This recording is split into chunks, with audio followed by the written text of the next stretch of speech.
Boa tarde. Mais uma vez estamos chegando para mantermos a nossa palavra, né, de que todos os dias estaríamos trazendo uma reflexão, uma meditação aqui para ajudar você a romper esse período de coronavírus, de isolamento. Começamos inicialmente fazendo mais para a igreja, logo outros começaram a também ouvir. E hoje nós estamos com um canal no YouTube, estamos fazendo também no Facebook. Enfim, as pessoas estão pedindo e nós estamos colocando, né? Atendendo aos pedidos. Não são tão inúmeros assim, mas alguns nós estamos pedindo, ou atendendo, né, os pedidos. Começamos, como sempre, eu quero começar com um clássico da música cristã. A música, quando eu canto na igreja, para a regência é uma das melhores que existem. Maravilhosa Graça. Todos nós gostamos, né? Coral e orquestra da Unicesumar. É uma universidade mantida pelos presbiterianos independentes em Maringá. Vamos ouvir esta belezura de hino que é o Maravilhosa Graça. Canta junto.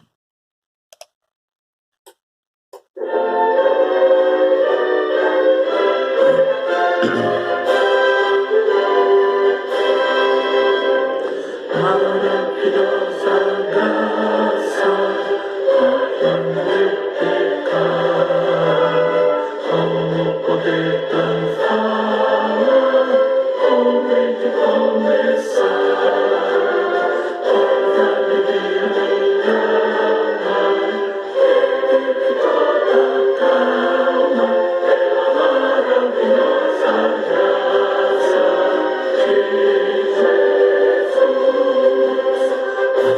maravilhosa beleza, como momento esse bem, é maravilhosa, é suficiente para mim, é maior que a minha vida inútil, é maior que o meu pecado vil, o nome de Jesus engrandecer e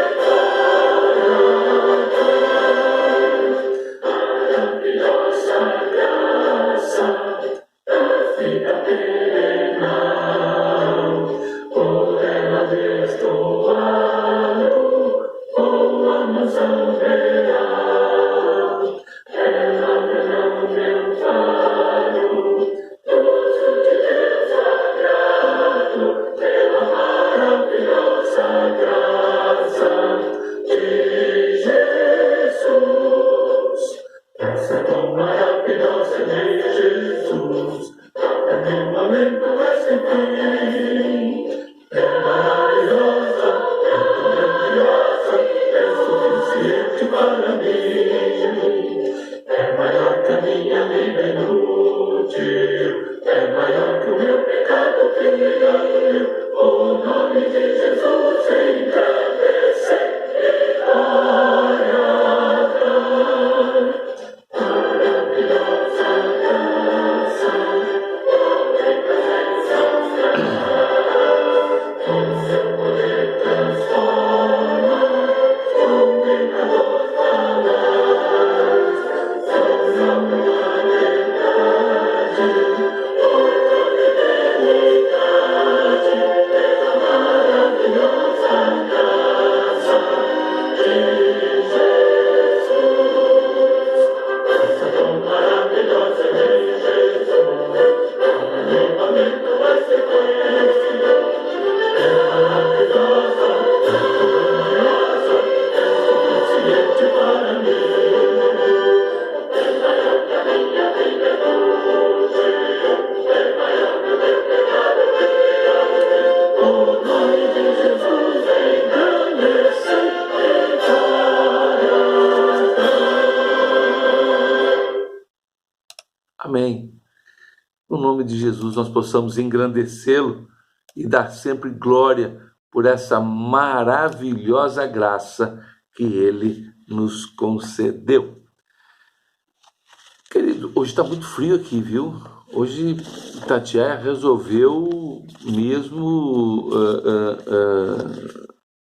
endurecer para nós. O Parque Nacional fez temperatura negativa, a gente está aqui todo entanguido, quarto todo fechado. Mas nós vamos falar hoje sobre receio, medo, pavor. Eu não sei você, mas eu faço diferença entre receio, medo, pavor.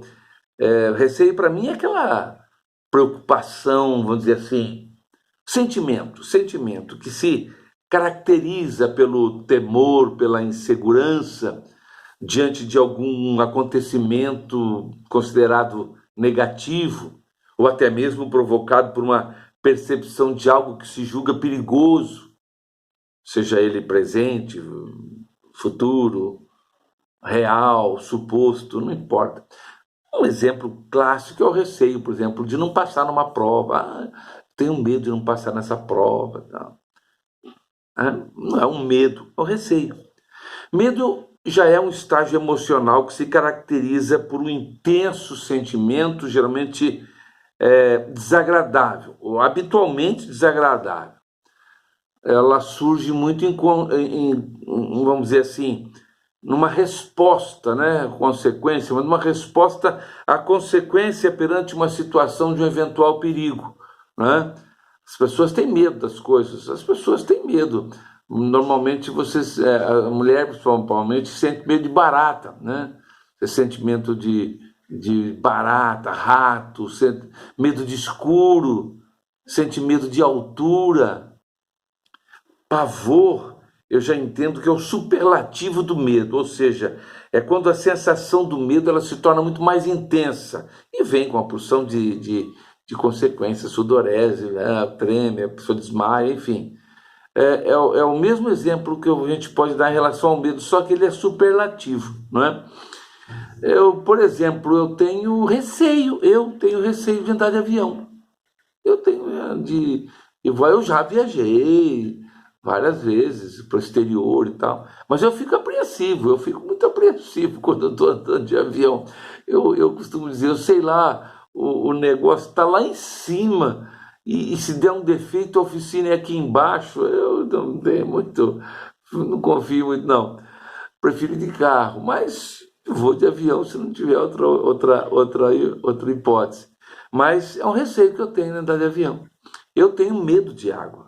Eu tenho medo de água. Se não der pé, piscina, praia, eu tô fora. Por quê? Porque se não der pé, vira pavor. Eu entro em pânico, né? Nas minhas mais remotas lembranças, eu tenho sim de estar lá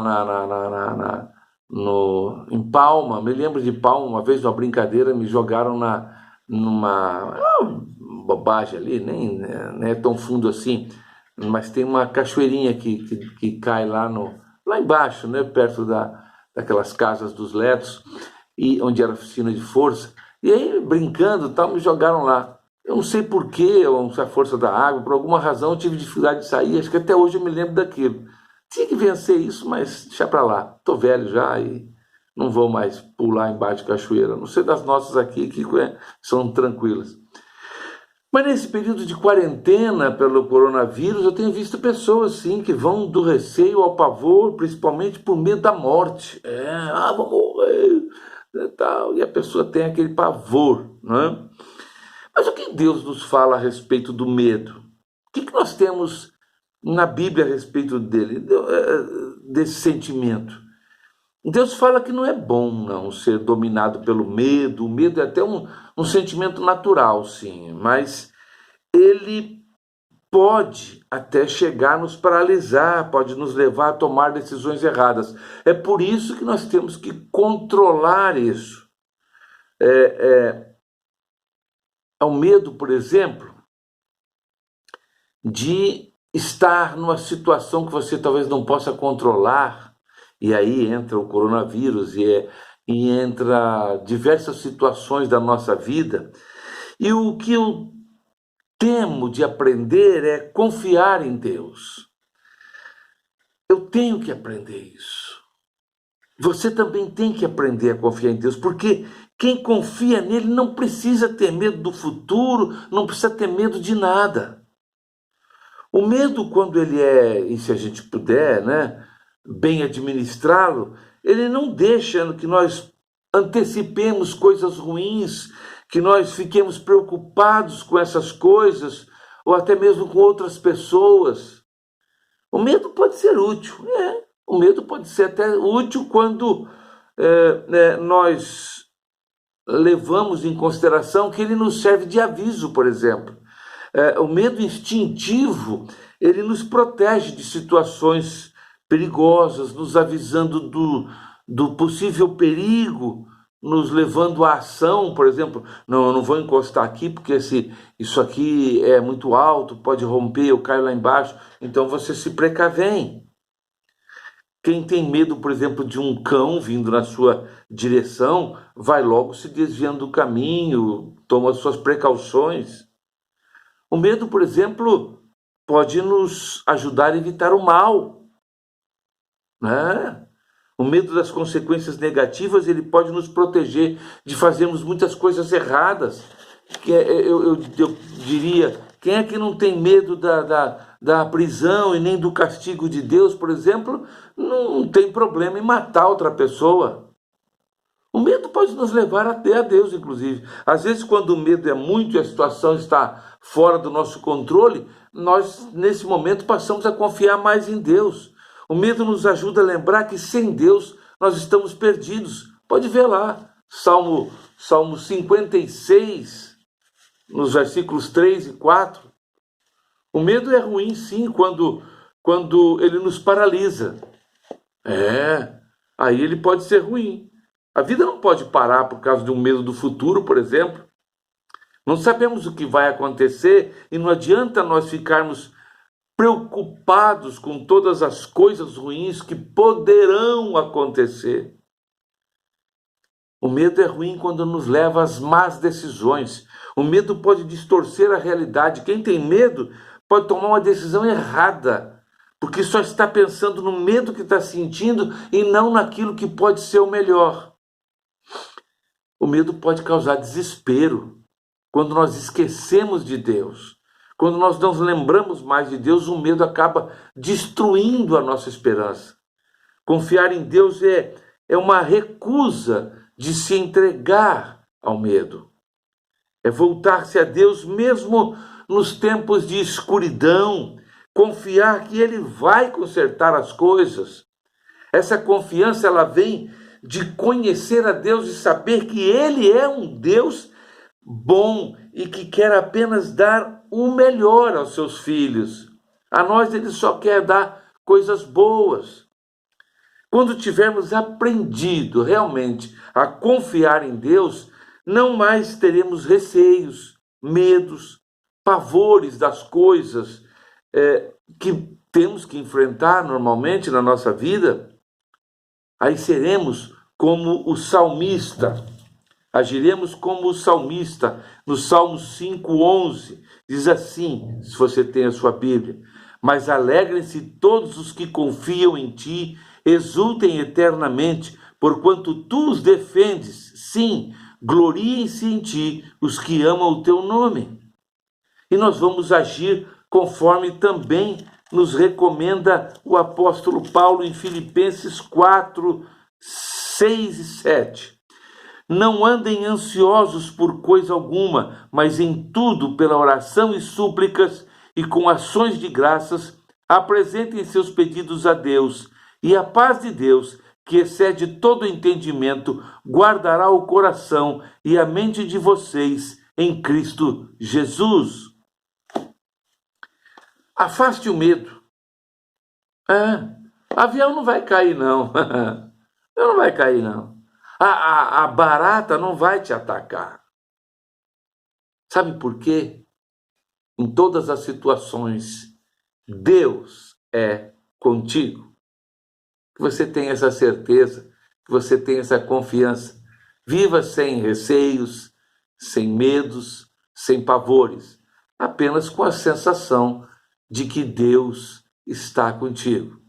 E aí, show pavor, show medo, show receio, não é? Vamos caminhando para o final, nós vamos orar, e antes da oração eu sempre mando o meu abraço. Meu abraço hoje vai para uma pessoa muito querida, e eu tenho visto muito pouco, e tenho aproveitado muito o nosso Facebook para acompanhar a vida das pessoas com as quais a gente não tem tido contato. E uma das pessoas que eu tenho um carinho muito grande é o Silvio Nóbrega, Silvinho para nós. Silvinho, uma pessoa muito querida desde nossa adolescência, Barra do Piraí, Jubaçufe, que eu acompanho pouco, porque morávamos fora do Rio de Janeiro, mas acompanhamos sempre muito através dos nossos primos e do próprio Silvinho, e eu tenho hoje um contato muito pouco. Eu vejo o Silvinho só quando eu vou ao médico. Eu saio do médico lá em Volta Redonda e encontro com o Silvinho na porta do médico. Estamos ambos aposentados e a gente fica procurando o que fazer, né, Silvinho? E aqui eu estou lembrando do Silvinho porque ele está com problema lá com o cão lá, aquele Golden Retriever bonito que ele tem, está pedindo ajudas, e nós vamos ajudá-lo, Silvinho, com certeza, tá? No tratamento desse animal que é tão querido na família, né? Um abraço para você, para sua esposa Rosana, para suas filhas lindas. Eu digo assim, sorte que essas meninas, a sorte delas é que elas puxaram para a mãe, Silvinho. Elas são lindas, não é? Tô brincando, mas você realmente não é um exemplo de beleza, não. Só interior. Te amamos muito, Silvinho. Você é um cara espetacular. E nós mandamos um abraço aqui, então, para você, para essa sua família linda. E vamos orar. Vamos aproveitar esses momentos finais para nos dedicarmos à oração. Pai de amor, de infinita bondade, nós nos encontramos, ó Deus, neste momento final desta reflexão, e diante da tua presença, da tua augusta presença, ó Deus, nós queremos apresentar os nossos pedidos de gratidão, apresentar a nossa gratidão por tudo aquilo que tu tens feito de bom na nossa vida, as bênçãos incontáveis, inumeráveis que nós temos recebido da tua parte, e nós queremos te agradecer, ó Deus, e rogar que tu continues conosco. Continue sim nos cumulando de bênçãos, continue atendendo os nossos pedidos, as nossas petições que encaminhamos diretamente às tuas mãos, sem necessidade alguma de intercessão de quem quer que seja, a não ser o teu Filho Jesus Cristo. Oh Pai amado, vai, ó Deus, protegendo o teu povo durante este período de isolamento do coronavírus. Estamos em nossas casas, ó Deus, mas queremos, ó Deus, que em todas as circunstâncias as nossas vidas possam estar protegidas por Ti, guardadas, ó Deus, e que estejamos livres de todas essas moléstias do mundo. Guarda a Tua igreja de uma forma geral. Ó Deus, nós te pedimos que as vicissitudes, ó Deus, da nossa vida, nós possamos encará-las, possamos transpô-las, ó Deus, na ação do Teu Espírito em nossas vidas. Ó Deus, se com as nossas famílias, as famílias da Tua igreja, ó Deus, este período em que nós não estamos podendo participar dos nossos cultos, nossas reuniões, nossas celebrações, ó Deus, em que envolvemos as famílias, principalmente neste mês de maio que está caminhando para o seu final, mas é o mês da família. Guarda, ó Deus, as famílias da Tua igreja, para que possamos preservar esta comunhão, muito embora não estejamos lá naqueles abraços gostosos que experimentamos quando estamos na Tua casa, ó Deus, mas que aqui, guardados, protegidos no recôndito dos nossos lares, nós possamos exercitar esta comunhão familiar. Ó Deus, vai fazendo com que os nossos caminhos sejam aplanados. Não haja, ó Deus, obstáculos. Vai trazendo sempre paz, saúde, prosperidade, vai enchendo as nossas despensas, vai nos ajudando a transpor, ó Deus, os nossos problemas, principalmente os que estão surgindo em função, ó Deus, desta paralisação total que estamos experimentando. Pessoas tendo prejuízos nos seus negócios, ó Deus, sendo desempregados, ó Deus, em função dessas paralisações. Mas em tudo, ó Deus, entra com provisão nos lares dos teus servos, para que este momento possa ser abreviado e nós possamos voltar rapidamente à nossa normalidade de vida. Oh Deus, abençoe esta família do Silvio, Rosana, suas filhas, guarda-os, proteja-os em tudo, entra com solução para os seus problemas, ó Deus, para que em tudo o teu servo e a sua família sejam encontrados aprovados diante de ti e o testemunho desta família seja sempre positivo para todos aqueles que o cercam. Guarda-nos, proteja-nos, assiste-nos, perdoa os nossos pecados, receba as nossas orações, ó Pai, com um cheiro suave no teu trono de graças. É a oração que nós fazemos e a fazemos, ó Deus, em o nome de Jesus Cristo, o teu Filho amado. Amém, amém. Que Deus nos abençoe a todos.